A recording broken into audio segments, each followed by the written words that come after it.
creating a culture where we value safety above any other value, including our fundamental freedoms, our freedom to move around our communities.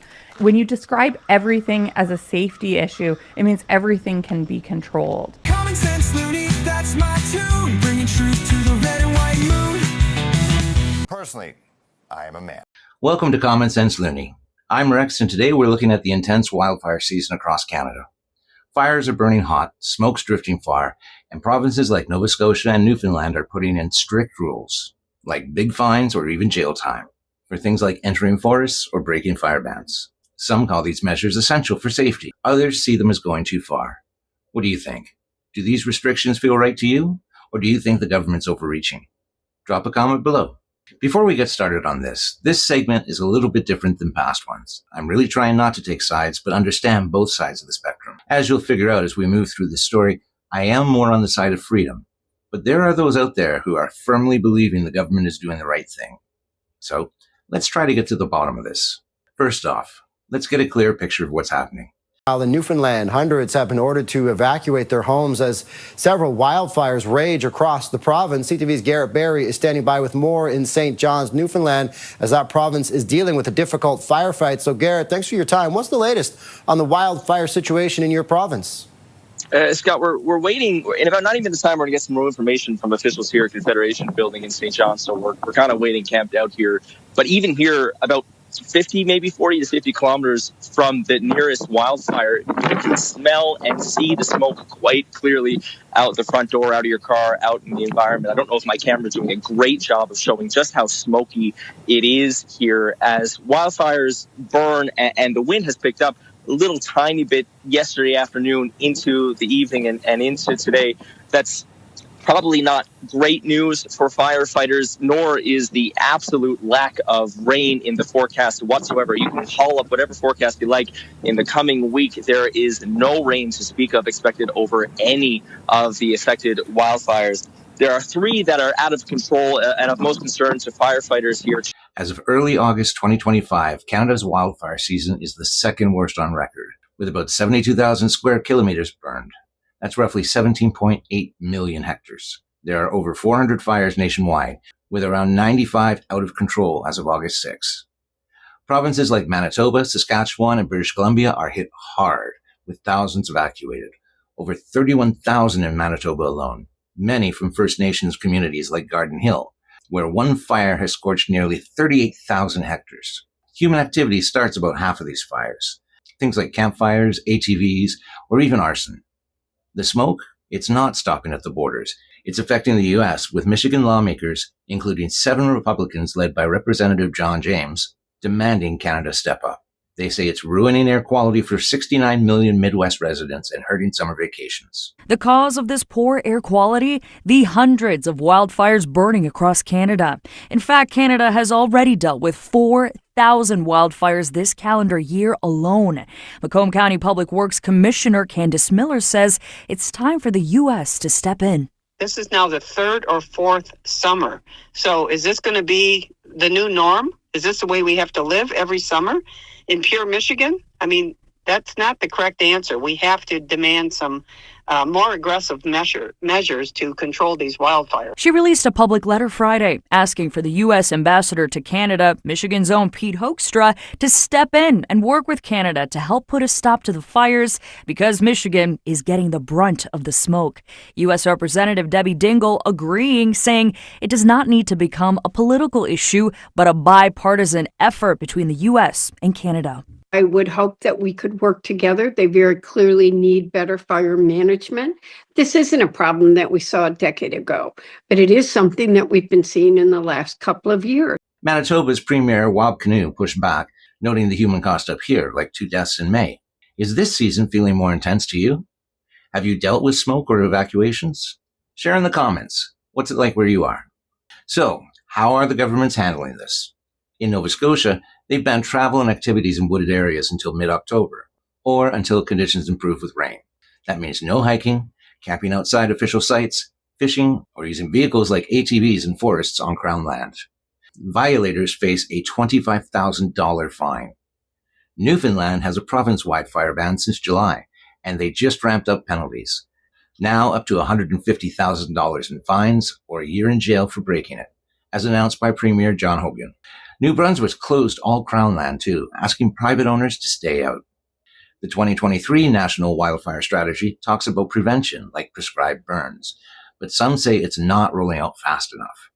Do these steps seem like the right balance between safety and everyday life, or do they feel too broad? Let me know in the comments. What would you do if you were in charge? Public reactions are all over the map, which is what makes this so interesting and concerning. In Nova Scotia, there's confusion about what woods even means.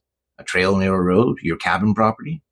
The Canadian Civil Liberties Association calls the fines grossly disproportionate and is considering legal action, while some folks are defying the rules outright, overwhelming authorities with reports. Social media is full of frustration from hunters, anglers, and cabin owners who feel their lifestyles are under attack. In Newfoundland, the higher penalties have sparked debate, some supporting them for cracking down on risks, especially with arson suspicions, but others see it as excessive, especially compared to the lighter sentences for other crimes.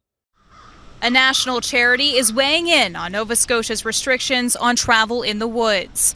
Although the Canadian Constitution Foundation supports the province-wide burn ban, it says the other measures go too far. It wants the prohibition on hiking, camping, fishing, and picnicking in the woods lifted. We're creating a culture where we value safety above any other value, including our fundamental freedoms, our freedom to move around our communities. When you describe everything as a safety issue, it means everything can be controlled. The call comes as social media is alight with public debate, and the tip line for reporting violations has been overwhelmed with calls. The CCF has written a letter to Premier Tim Houston urging him to rescind the travel restrictions. The group is threatening to take legal action and has started a petition garnering 2,000 signatures in 24 hours. So some people will take a route where they don't have access to transit and they might not have a vehicle, so they take their bikes through a forested trail to get to work. And these are people who especially work in lower income jobs because they don't have a vehicle. On the flip side, supporters argue it's necessary to prevent disasters, pointing to past seasons where human errors caused big fires. What about you? If you're in these areas, how are the rules affecting you? Do you support them for safety or worry they're too harsh? Comment below. I'd love to hear both sides. This brings up the big question. Are fines and jail the best way forward, or could we have focused more on prevention? Manitoba's Island Lake Chiefs, for example, have called for fire breaks, trained firefighters, all-weather roads, and better use of Indigenous knowledge. A 2022 Auditor General report said we're underfunding, spending way more on response than preparation. Prescribed burns to clear deadwood, drones for early detection, or more aerial patrols could help without blanket bans. Critics, including Michigan lawmakers, point to antiquated forest management and fuel buildup as root issues. Why hasn't this been prioritized? Budget constraints and slow implementation of federal strategy play a part. But is shifting the burden to individuals fair? What do you think? Should governments invest more in alternatives? Have you seen effective prevention in your area? Share your thoughts in the comments. Now, these measures are framed as temporary for the greater good during dry spells. But some people on social media are drawing parallels to history, comparing them to cases where emergency powers started small and grew into bigger issues. For example, folks mentioned 1933 Germany, where temporary law after a crisis led to 12 years of suspended rights under the Nazis. Or Syria's 1963 state of emergency that lasted 48 years and stifled freedoms until sparking a civil war. Now, in no way do I think those are fair comparisons, but it is true mandates calling for safety first erodes liberties over time.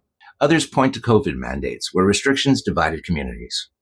What worries me the most isn't the fires themselves. It's how the situation creates rifts, with some adamantly supporting the rules and criticizing opponents, just like during COVID. It divides us when we need unity. Do you see similarities, or do you think these comparisons go too far? How far do you think restrictions should go? Comment below. Now, on one hand, I get why some support these rules. Wildfires are deadly, and preventing human sparks saves lives, homes, and resources. If you're in a vulnerable spot, like near dry forests, these might feel like relief. On the other hand, for those rejecting them, like cabin owners checking properties, families hiking for mental health, or folks relying on the land, it feels like an overreach, stripping freedoms without clear alternatives. What about cottages in the woods? Suddenly accessing your own spot risks massive fines. Governments, could you find middle ground solutions, like targeted bans in high-risk zones, better funding for prevention, or working closer with communities? The Fed's strategies promise this, but follow-through seems slow. And let's be perfectly honest, if an election were near, might we see more balanced approaches? The scary undertone is how far this could go if we don't question it. Do you agree we need more compassion for both views, those wanting safety and those guarding freedoms? What's a fair solution in your eyes?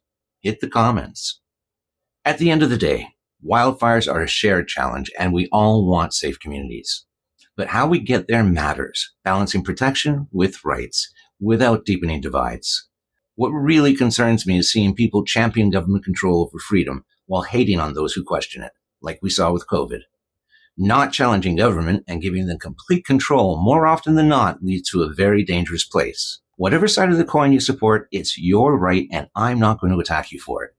But no matter what you think of the mandates, cheerleading government authority is not a place I want to see Canada go.